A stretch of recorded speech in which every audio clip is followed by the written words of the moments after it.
questions about trading and keeping Wall Street and derivatives and all that under control. Are you satisfied with where we are now? I got a question regarding the national debt. As of now, when children are born, they're born into $30,000 of debt that they never accrued or borrowed.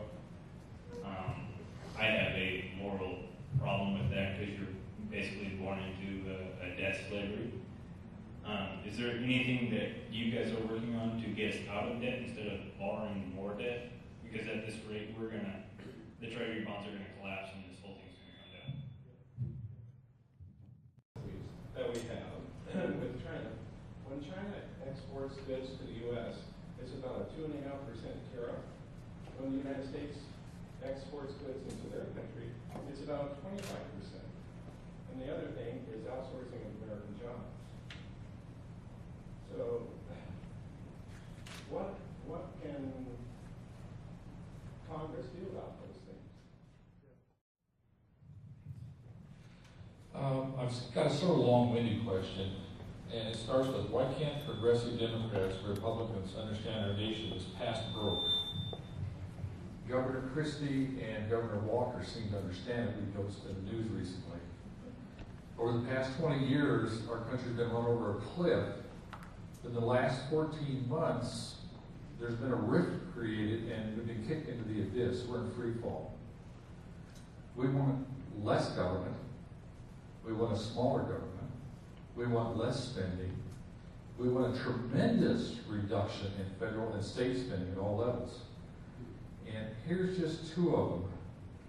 On May 6, 2009, Democratic Congressman Alan Grayson questioned Elizabeth Coleman, Inspector General for the Federal Reserve, and wanted to know where the missing $9 trillion in secret bailouts were.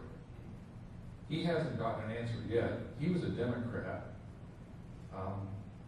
Have you done anything to find out about that?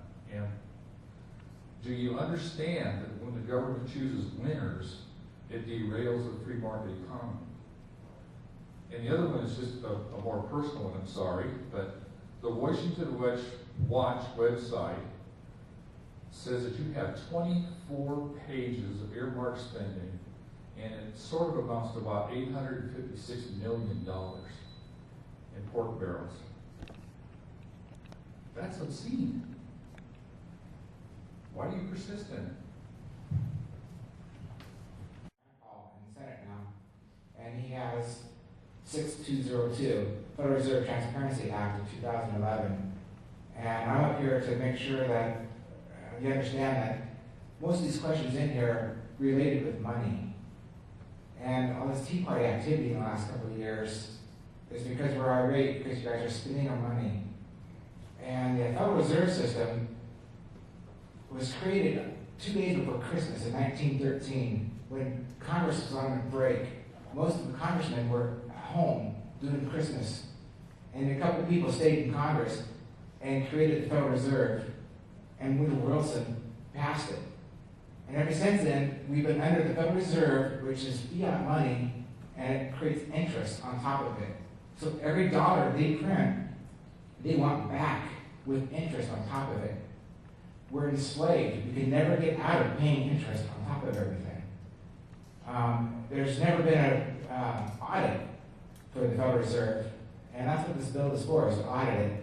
We get audited every year we do taxes, and they have never been audited. So I would like you to support S202. Well, actually, to set the record straight, I not only introduced legislation to audit the Fed, but I also backed Bernie Sanders' amendment on auditing the Fed. There was one version of the bill that there was a problem with. And the problem with is it involved short-term disclosure of when banks went to the discount limit. And the reason why that creates a problem is because if essentially the discount window is there to back up and shore up a bank, but if you do that, if you disclose that information in the very short term, you create a run on the bank, and you actually bring down the very system that it's designed to stabilize. And so the key is that one component was a bit off the mark, and that's why I both introduced legislation and supported Bernie Sanders, but I'll be glad to look at any additional auditing the proposal. Does that information stay with Congress though? The committee that oversight, GAO or whoever sees that?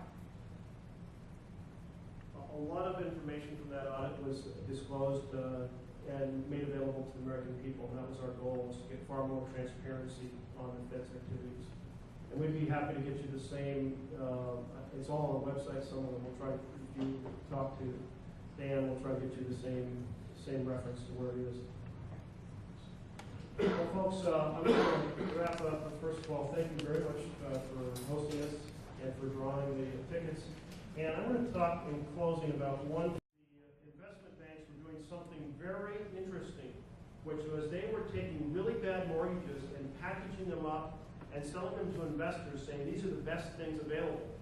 And then they were taking out insurance policies that they owned that would pay off when the bad securities they were selling went belly up. The jury is out on your question as to whether that exchange, that derivatives exchange and that clearinghouse are going to work and how well. So let's check back in 2 years and see how it's going. Mr. Coleman, you're the Inspector General for the Federal Reserve, right? Okay. That's correct.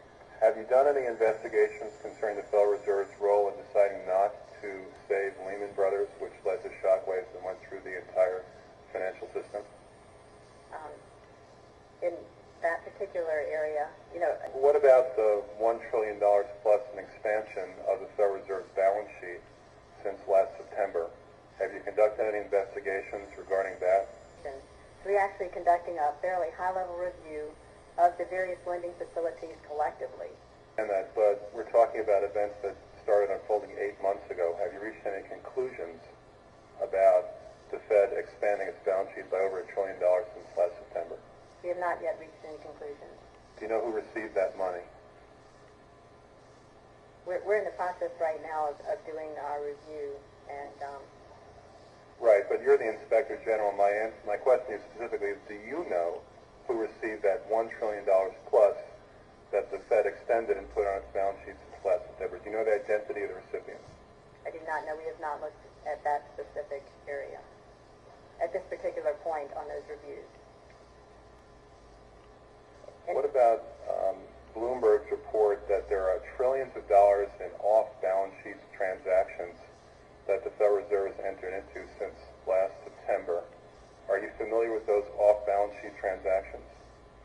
No. Well, I have a copy of the Inspector General Act here in front of me, and it says, among other things, that it's your responsibility to conduct and supervise audits and investigations relating to the programs and operations of your agency. That's correct. So I'm asking you if your agency has, in fact, according to Bloomberg, extended $9 trillion in credit, which, by the way, works out to $30,000 for every single man, woman, and child in this country. I'd like to know, if you're not responsible for investigating that, who is? Would you mind repeating the question one more time? What have you done to investigate the off-balance sheet transactions conducted by the Federal Reserve, which, according to Bloomberg, now total $9 trillion in the last 8 months? We're conducting our lending facility project at a fairly high level and have not gotten to a specific level of detail to really be in a position to respond to your question. Have you conducted any investigation or auditing of the losses that the Federal Reserve has experienced on its lending since last September? We're still in the process of conducting that review. So are you telling me that nobody at the Federal Reserve is keeping track on a regular basis of the losses that it incurs on what is now a $2 trillion portfolio? I don't know if you're telling me that you're missing that there's losses. I'm just saying that we're not, until we actually look at the program and have the information, we are not in a position to say whether there are losses or to respond in any other way to that. Will you tell the American people to whom you lent $2.2 trillion of their dollars? Will you tell us who got that money and what the terms are of those agreements? No. No.